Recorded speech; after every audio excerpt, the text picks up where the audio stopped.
Hello and welcome to this week's edition of CTN Community Update.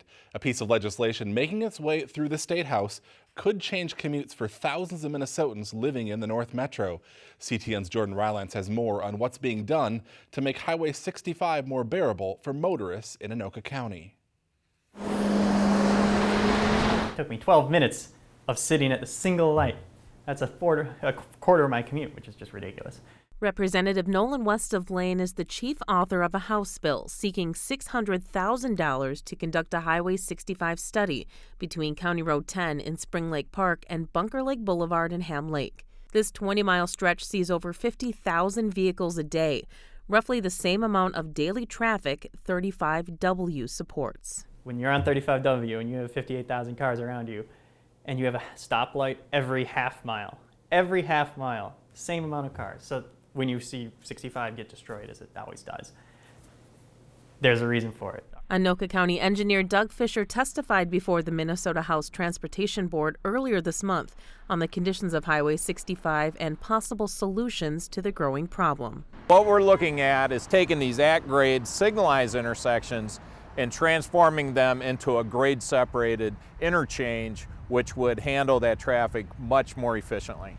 Anoka County Commissioner Julie Brostad formed the Highway 65 Corridor Coalition to bring all the affected counties together on the project.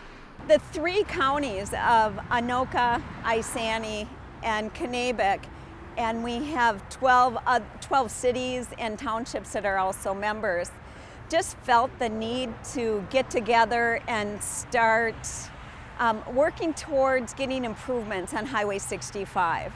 The Highway 65 bill has been included in the Transportation Omnibus Bill, and Representative West says he will be working with Senator Jerry Newton on getting support in the Senate for the Highway 65 study. For CTN Community Update, I'm Jordan Rylance. Representative West believes the state should be using its $1.6 billion surplus and other existing revenue to fund increases in transportation. But he says he's open to exploring new revenue streams as well. If approved, the Highway 65 study could begin this fall. Work resumed for the season this week on the Foley Boulevard reconstruction project here in Coon Rapids. The work this week focused on the installation of water mains and fire hydrants between Egret Boulevard and Northdale Boulevard. The project actually started last year, and the poor condition of the road following winter forced the county to close Foley Boulevard to through traffic in early March. It's expected to reopen by July 1st. Mixed results for Anoka County in an annual study that analyzes the health of every county in the nation. Here in Minnesota, Anoka County ranks 31st out of 87 counties based on health outcomes, an improvement from last year when the county came in 40th. Health outcomes look at measures like premature death, low birth weight, and the number of days residents are considered in poor physical or mental health.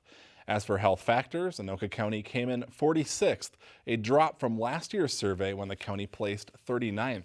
Health factors include things like smoking, diet and exercise, alcohol use, and risky sexual behavior. Residents will see new sewer rates starting in May. The City Council recently approved a nearly 5% increase to sewer rates. Coon Rapids residents are charged sewer rates using a combination of a base fee and their winter quarter water consumption. The base fee covers the cost of maintaining the infrastructure, pipes, and lift stations. Sewer rates were last increased back in 2014.